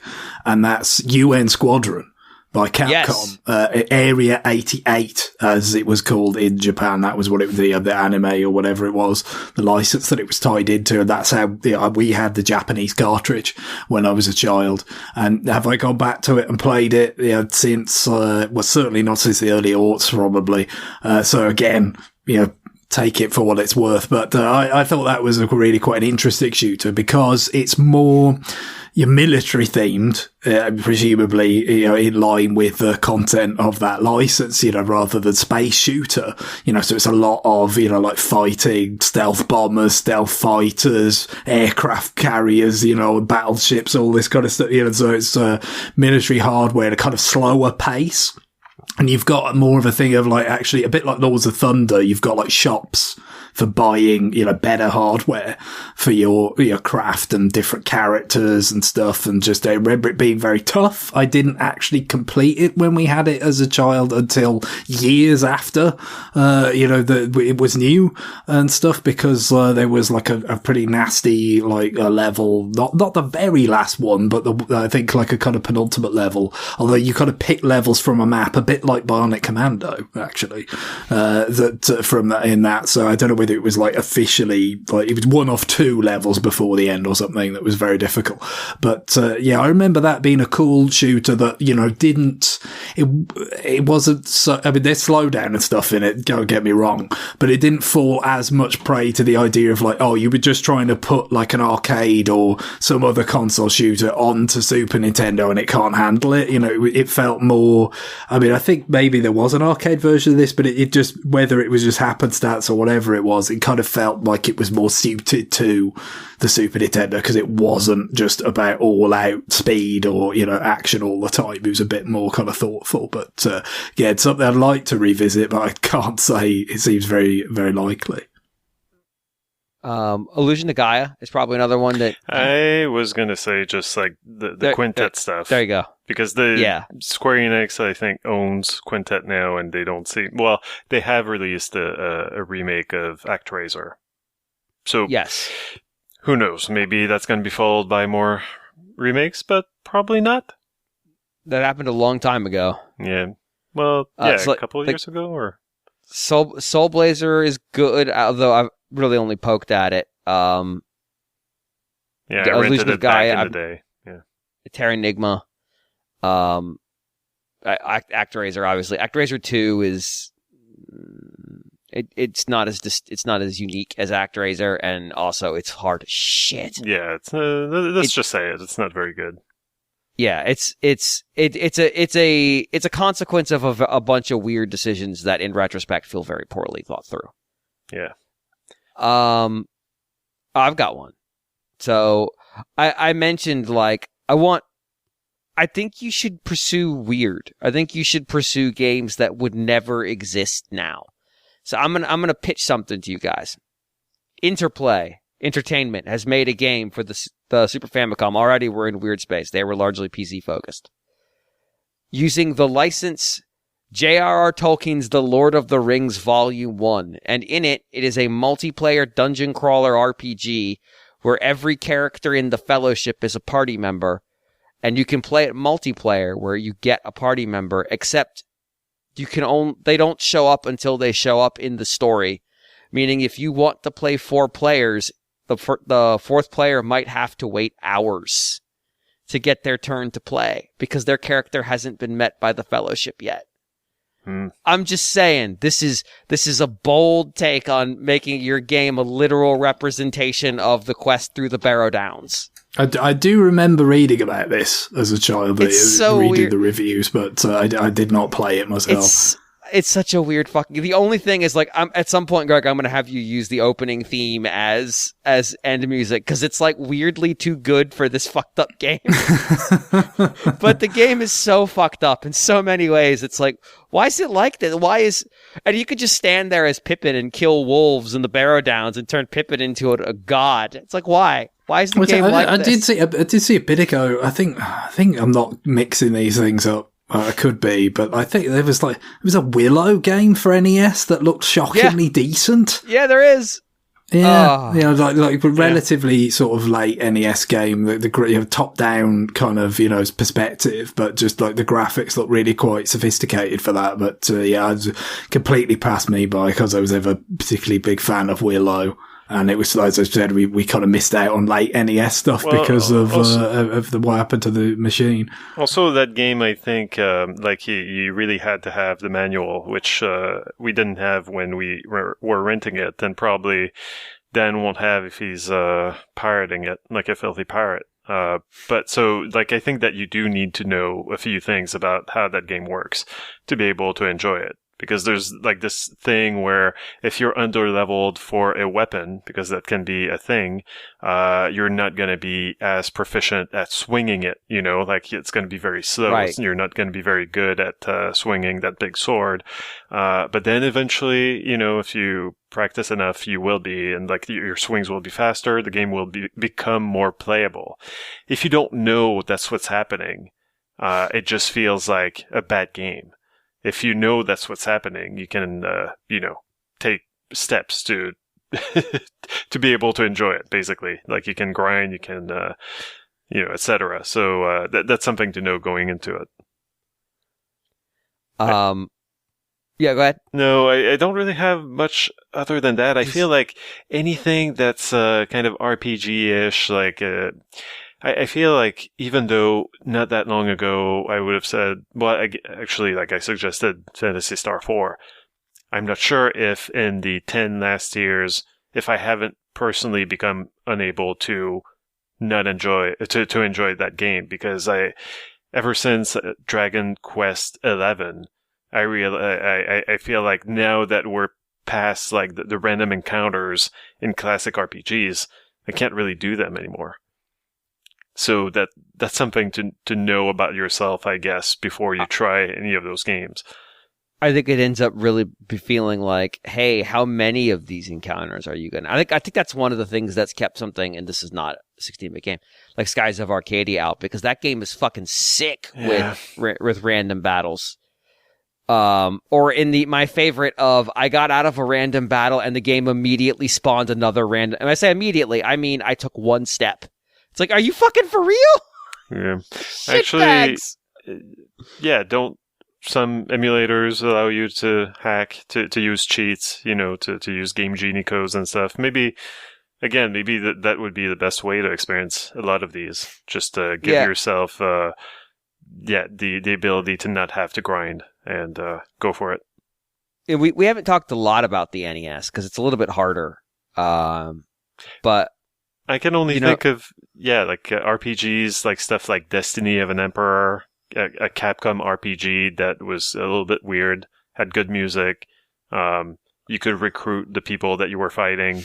But outside of that, I couldn't tell you if it holds up or not. But yeah, I mean, things... hold up is going to be extremely relative on the NES. Yeah, so it was a bunch of cool games, it seemed cool, again, in that time period, I didn't get to experience, kind of always wanted to, like, like the Sunsoft Batman that tied into the 89 movie, got really good reviews, and it's like, it's fucking Batman, obviously I want to play it, but, I never did, and, it seems like a long shot to come back, although... You get these days, with these boutique publishers, you get some really unlikely licensed games coming back as physical cards and, to at least to some extent for some window in time on digital stores as well. Like we just had the Jurassic Park games come out and from Limited Run, and the Bill and Ted games that have been subsequently been delisted on the digital store because presumably they just had a very narrow, window of time in the licensing agreement for it to be available digitally, which is, understandable, if not necessarily that, great, when you every minute that game was available was a mistake. When you're mostly concerned with selling the physical object, obviously, as a boutique publisher of physical games.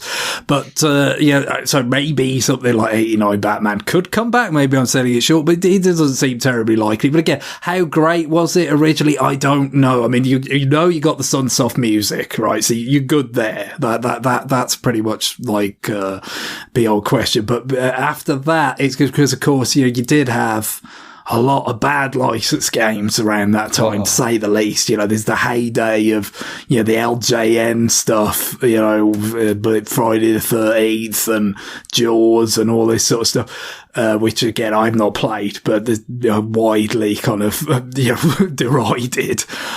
So maybe something like a Sunsoft Batman just seemed very good by comparison, and reviewed very well, and especially that key part, the phrase in the email about it holding up to like modern standards, like kind of these games that come out today in an 8-bit style that are nonetheless made with all the kind of experience and lessons of that design era being taken into account, and without some of the same sort of commercial pressures of like, again, preventing quick rentals that would beat it, completely in one rental, or, kind of just hangovers from arcade design philosophies that channeled developers into creating these kind of gotcha moments and, to just kind of make it harder and last longer or whatever.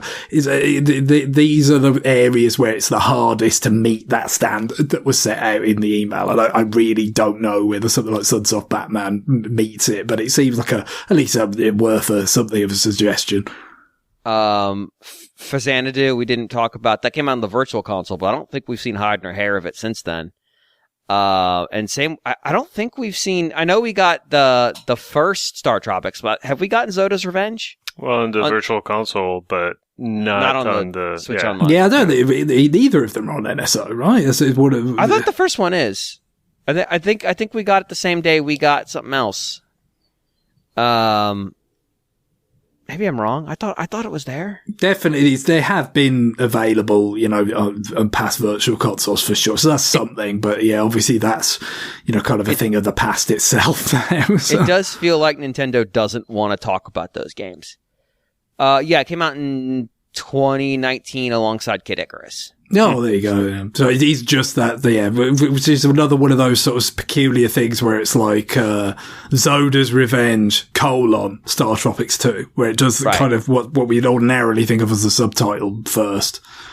Joining such classics as Braddock, Missing in Action 3. There we go. And we haven't really talked about the Sega systems at all, but I mean, there's obviously stuff on them that you can play. We got the Sega stuff, had a pretty strong line with some Disney licenses for quite a while. That was what, before they had Sonic. The Mega Drive came out, and obviously, we keep going on about how they packaged it with Altered Beast or whatever, but a lot of the way they tried to push the Mega Drive was with the idea of like the sports licenses that they had, like Evander Holyfield boxing or whatever, and Moonwalker, of course, because Michael Jackson was like the biggest star on the planet at the time, and like Mickey Mouse. There's just like the all these names that are on Mega Drive / Genesis. So yeah, and some of those games are relatively well thought of, but they have kind of come back at times, right? Like I want to say on the Mega Drive Mini, or one of them in one region, or there was a remake of Castle of Illusion at some point on 360 and PS3, and so they haven't been like completely kind of lost to time or anything. Those Disney games from Sega. Now, obviously, you got the Capcom.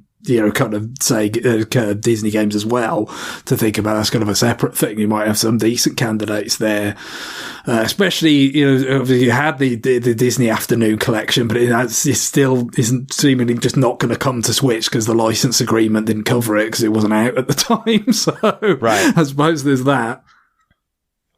Like I already mentioned Phantasy Star 4, but outside of that, like I feel like there are many Genesis games that I was disappointed by more than I've been impressed by.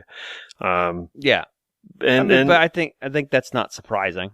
Yeah, and a lot of the good stuff I feel is already on the Switch. Like you can already experience the treasure, or the team that would become treasure, like their game, the Contra and the Castlevania that they made for the Genesis.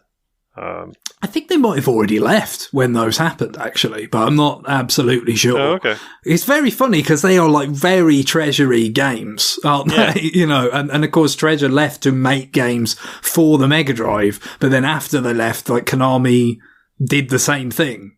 It's odd. I guess all you could say is that it was a combination of the, emerging kind of recognition inside Japan that there was this audience, the Mega Drive had a big audience outside of Japan, and also that its hardware capabilities did lend itself to a particular kind of faster paced action game more perhaps than, the Super Nintendo. So they kind of converged at the same place somewhat separately. But yeah, of course, you've got, they were absent for a long time, but now they're on the expansion pack NSO Mega Drive games, and they're on the respective collections that Konami have put out. So the Castlevania and Contra Anniversary collections have, Bloodlines and Hardcore. So yeah, it's well worth checking out those. But yeah, they were like things I really, really, really wanted to play for ages, and then one day I was able to, and I did enjoy them even with all those years of build up. So I think that says something for their quality. Yeah, if anything, maybe you want to be pirating the WiiWare games. Just check them out. That's a bloody good point. And again, I mean, they might not literally be from that era, but it's very, very much that design sensibility. Castlevania, The Adventure Rebirth, Contra Rebirth, Gradius Rebirth, M2.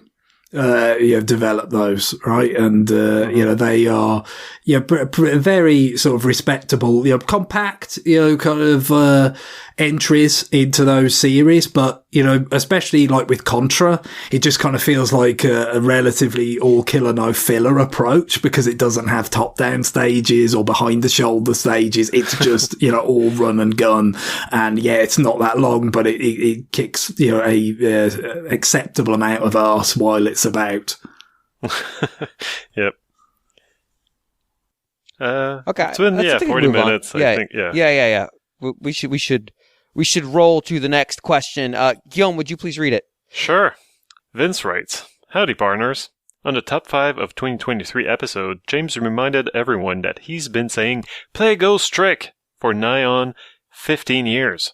Now that Ghost Trick's out, and I've played it, and loved it, what's the next game on the list you're beating the drum for?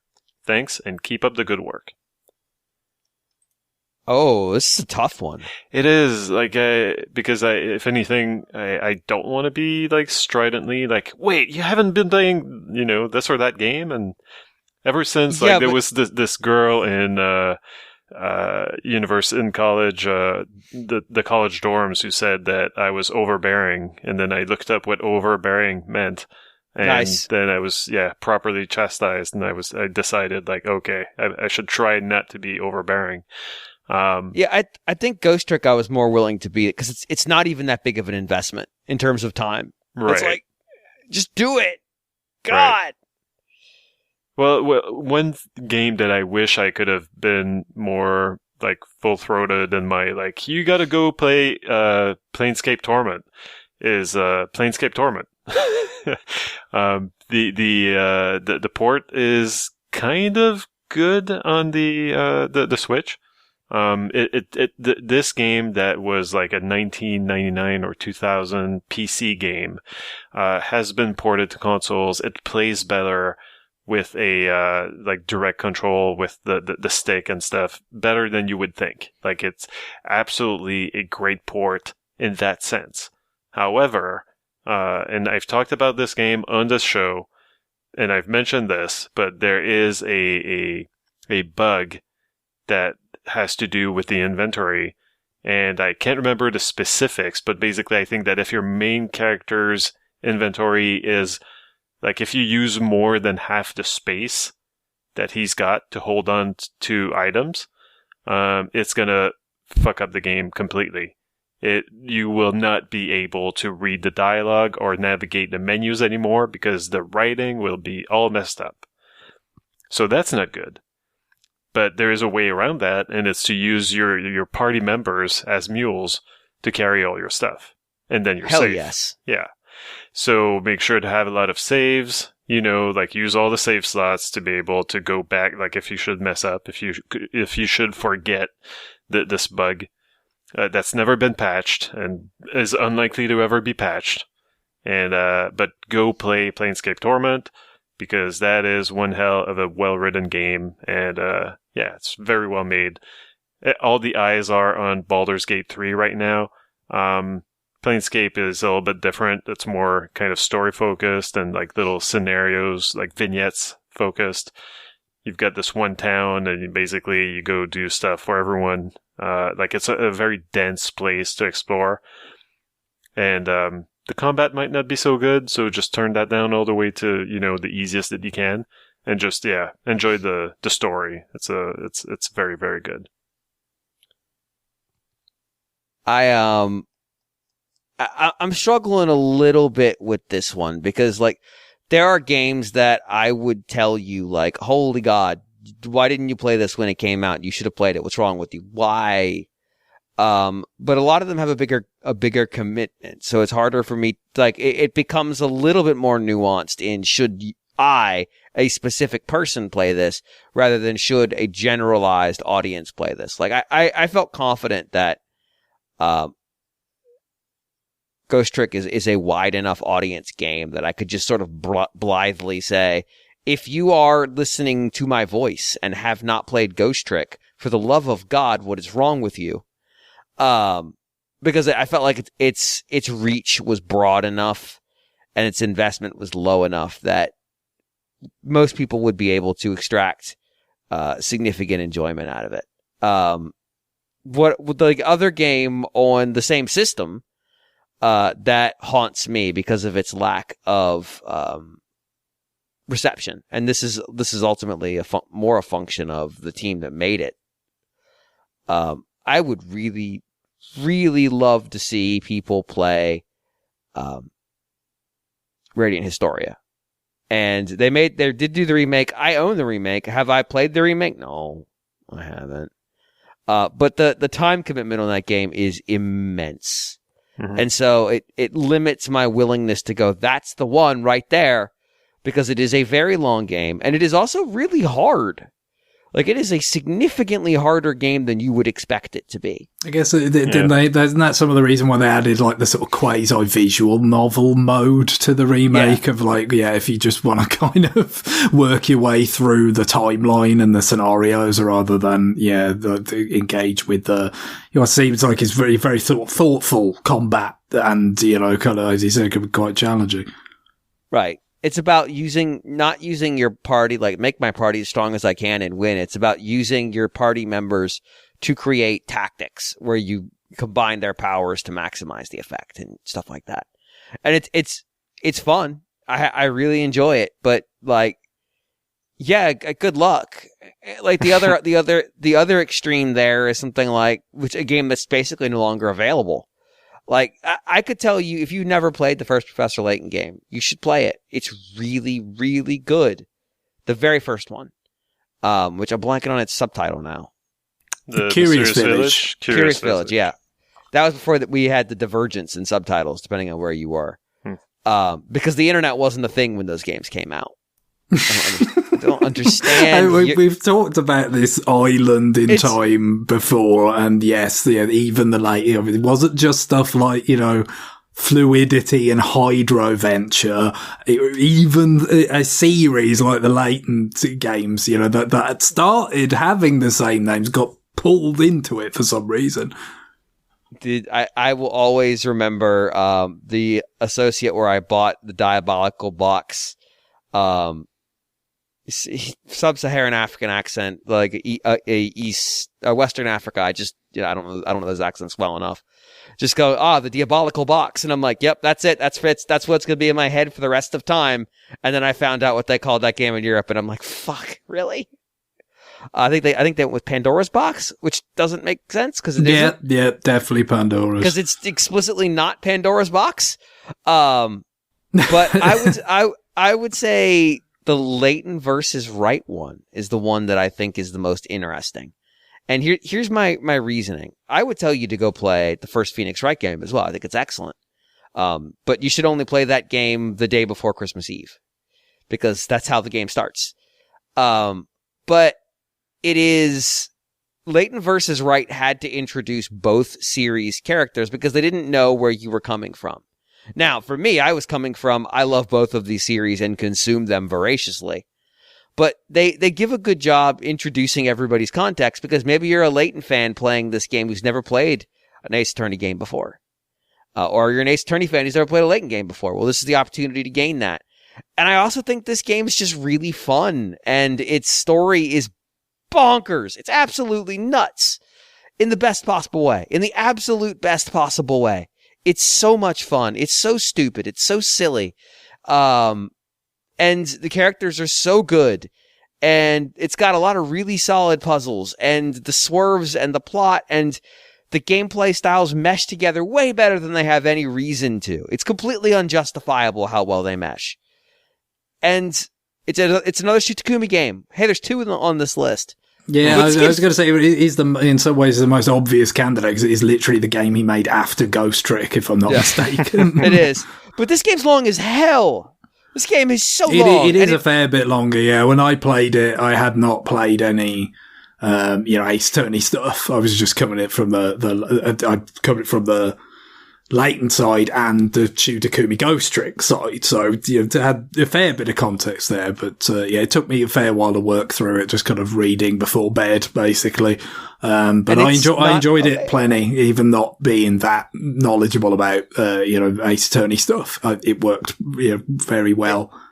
And it's extremely not available. Like it is. Oh yeah. With the license tier unavailable. To go back to the licensing factor of the first question, that obviously that is an issue there. I don't even think they made that many copies of it physically when the license wasn't a problem. But now that it is a problem, it's like, well, now it's extra fucked up. I guess I'll throw one more and then I'll stop. New Super Mario Brothers 2, which is the one that I think most people the largest number of people would have skipped. I do get what you mean, but I think the one that's on Wii U was the one that most people would have skipped. Now it's on Switch. But it is on Switch now, so it's but like your 3DS was definitely way more popular at first. So in terms of like when they were like genuinely new, it was one way, but people have caught up a bit, I guess, probably with. But we knew didn't we also know the Wii U game was coming by the time 2 came out?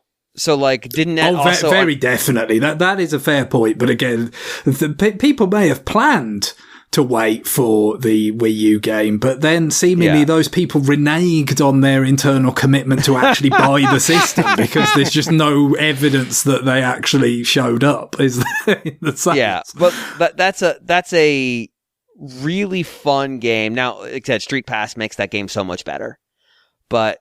it's fun and stupid, and it's very low commitment in terms of time and energy. So I would encourage it.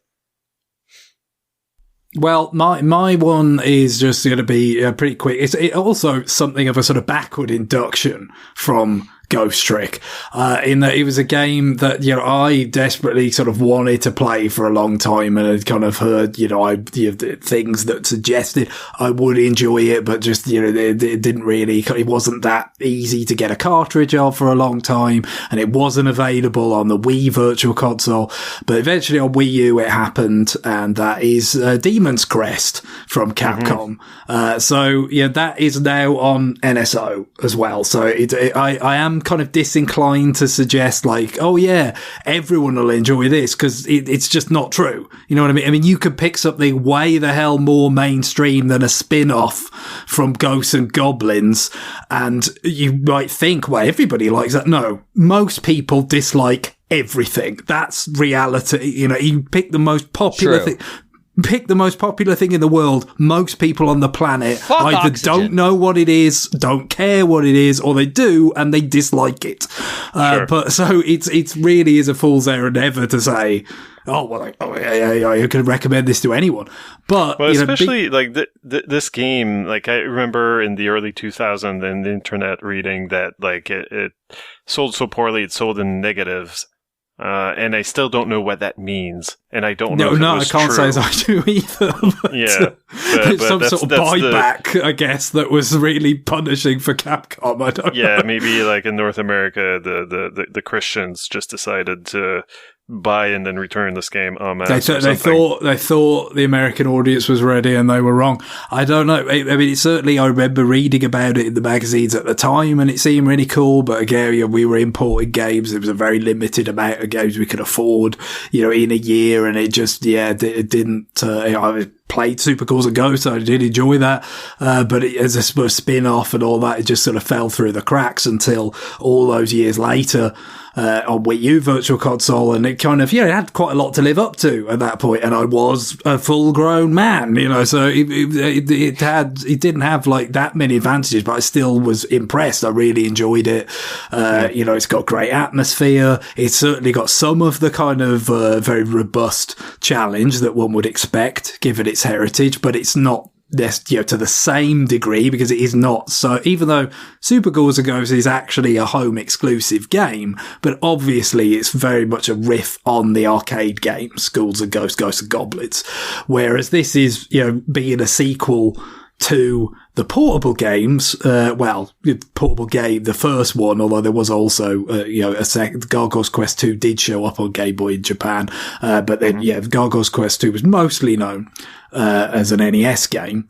But as a sequel to those games, and as, a kind of spin-off from Super Ghouls and Ghosts in a way, it's just, it's tough, but not crazy tough. It's, it's got, great graphics, great atmosphere, just a really cool 16-bit game that, a lot of people, it's not that everyone would like it, because it's definitely too particular for that, but I think it is the sort of game that a lot of people that did enjoy things on, more popular things on Super Nintendo, like Mega Man X, for example, or various other kind of games that were considered to be, among the classics, the action games that are most held up on that platform, they didn't play it either. Because it's, as you say, it didn't sell, people maybe didn't know exactly what it was, wasn't that easy to market, whatever it was. And now it's just, for years, I wanted to play it, sort of couldn't really in a way that I was satisfied with. But now it's just there on NSO. I mean, you don't even have to buy it. So, it's easier I feel more sanguine, even knowing that a lot of people probably would bounce off it. At least they can say, well, you don't have to pay for it explicitly, up front. If you're already an NSO person, this is something that's there at no extra cost for you to try. And I do imagine some people would get something out of that, because there's, this is Capcom, at the peak of their 16-bit powers here. And so there's some really good stuff in there. Yeah, I just remembered the reason why you might return it, other than, you're Christian and you won't have a Demon's Crest in your house. And it's that you can basically play 2 levels and then go beat, quote unquote, the game. You get different endings depending on how much of the game you play. And there are secret routes that will unlock new levels, that will unlock new endings. And, again, we're talking about a time when there was no, not really, the internet was not widely used.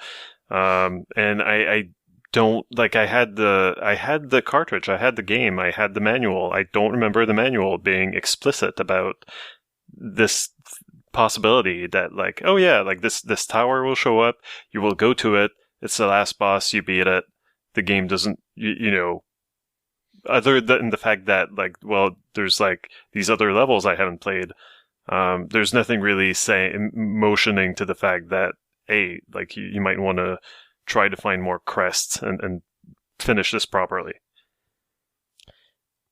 One thing I'm noticing is I'm going through games that I've played recently, because I noticed I gave a bunch of games from the early to mid 2000s. It feels like it's a little bit harder for, like, really, really good games to hide. Does that make sense?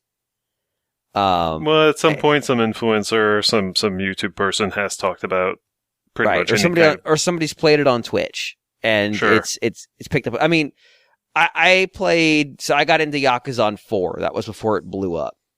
And Yakuza 0 was made for social media and Twitch. And that series went thermonuclear after that. So it does feel like there's more opportunity for something to get seen, and maybe get seen. Like we talked about this with Suika game. That game was like 4 years old when it started blowing up because some fucking VTubers in Japan started playing it. Like it's bizarre, but these things can just come back from literally the dead and start rampaging around because somebody somewhere finds it, and it does numbers for some reason. So yeah, I'm actually kind of surprised at how little as I go through like the Switch. I'm like, oh yeah, that's a really good game, and people didn't play it. Like Xenoblade 2 is kind of the sad reality of like it sold well for a Xenoblade game, but it didn't sell great. I still think it's worth playing. I think Torna's really worth playing, even if you played 3. I think especially if you played 3. I think I wonder what playing them in the reverse order would do as you get the reveals in reverse. But you could have done that by playing Torna first, too, so I guess it's fine. But yeah, even then, it's like, there's not games where like I can pull one out and like, you've never heard of this fucking game, have you? Let me introduce you to Mario plus Rabbids The Sparks of Hope. You've heard of it. Because people are out there talking. Anything with a brand like that is not a great, Right. you know, if we were going to talk about sort of in any kind of meaningful sense that it's in the same sort of, vein as a Ghost Trick, that something that has a big brand attached is not a great fit, you know, because that immediately it has, you know, sort of a magnetism for people's attention that, again, Right. because even, you know, with Ghost Trick, it's like, well, when you would read it, for people who didn't know about it and all that, it would be, oh, well, you know, it's the Ace Attorney kind of creative team and all this kind of stuff, but it didn't have Ace Attorney in the title. Right. So that was one of the reasons why I think, you know, a lot of people that did play it and really enjoy it kind of got into that evangelism mode, because it's like, no, you know, this is something that we kind of know that more people could enjoy because more people enjoy Ace Attorney just from the sales. But because this didn't have that brand attached and, you know, it came out in a bad time to be a DS game, especially an original one, then, you know, it slipped through the cracks. Now, so, yeah, that kind of, yeah, as we said, again, the dynamics have changed a bit. I mean, yes, we feels like we're very late in the Switch's life because we are, let's face it, but it doesn't feel quite the same way as that DS. And the same probably was true for Wii as well, where it's like, yeah, it burned really hot and then the bottom fell out. And any stuff that was still coming out towards the end there was at risk of kind of being overlooked because, you know, just like for as much as they attracted, you know, those systems attracted people's attentions from places, you know, that hitherto, you know, video games had not necessarily drawn a lot of eyeballs. By the end, it's just like, oh no, everyone's over it. Like it just way faster than even Nintendo imagined. Yeah. I'm really still going through the Switch, and I'm like, none of these things jump out at me. It's like, no, that's the one. That's the thing that people missed out on. And I mean, I guess SteamWorld Dig is kind of in that space. I like Dig more than Dig 2, although I accept that Dig 2 is a more sophisticated product. Oh, very much so, yeah. I mean, I like both, but Dig 2 was really good. I mean, I think it did well on Switch by virtue of being there early, didn't it? You know, it was something you could, but back when Switch did not have this massive, like, surplus of stuff to play on it, you know, that was like an early example of something that was very, very well designed, you know, that you could play on Switch. But also, you know, a little bit like Xenoblade 2, I guess, you know, it didn't have a massive install base yet either. So it kind of helped it reach a certain level of success, but also kind of, you know, put a bit of a ceiling on it as well. So yeah, they might, obviously the SteamWorld series continues. So there is some sort of, you know, again, that brand kind of name recognition out there to help somewhat, but yeah, that's something that you know, if for any reason it got past you back in 2017 or whatever it was, yeah, it would be well worth going back to, I would have thought. I was just reminded, like, a short hike. I feel like I've said that people should go play that, and sometimes I hear other podcasts like they're like, yeah, I haven't played it. And it's like, that's a problem. That's a mistake. You should go play a short hike. It's a short game. It's in the name. Just play it. And it's pretty cheap. And Another one. Now I'm kind of looking this up, but I feel like I read recently that this game is going to get another version. Anodyne, a game that I really liked when it came out on the Switch a few years ago, but it was a bad version. It seemed like it was a game that had slowdown, and it's not a game that feels like it should be having slowdown. So, and I feel like I saw recently that they were coming out with a new release, and that if you already have the game, you're getting it for free, and etc.